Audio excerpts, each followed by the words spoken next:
The more you go through life, the more you realize how effed up it is.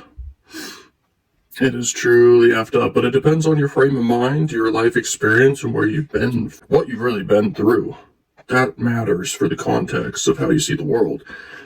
But you do have to realize what happens each day across the world based off different, percentages of certain things like deaths or murderers or whatever, just all types of heinous things, but even evil things too. And you also have to look at human psychology, as I always go back to, but it's crazy how selfish, but also how brutal not all people are, but some people, if not a high majority of people, can be brutally selfish, brutally evil, brutally self-centered,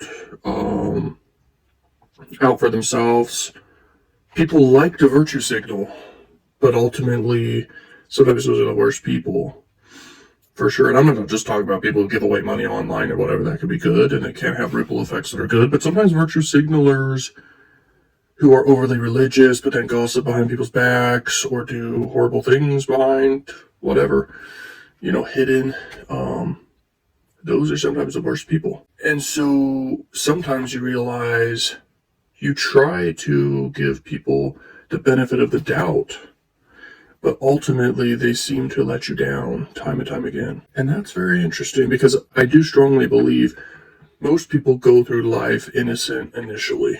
Then they are optimistic for however long that lasts, and then eventually something switches in them, usually, or they hide it for a long time. Some people are literally sheltered almost all their life.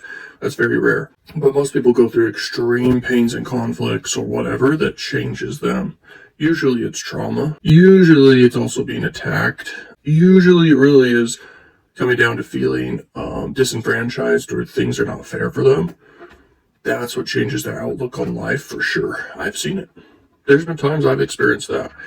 But yeah, overall, it depends on how you see the world. There's people who literally understand this interesting thing wholeheartedly, that they think we live in a world that's meant to be criminal and evil, or run by those things. So criminals and evil, demonic things or whatever, people actually believe that, and I can see where they're coming from for sure. So let me know what you think. It's very interesting stuff.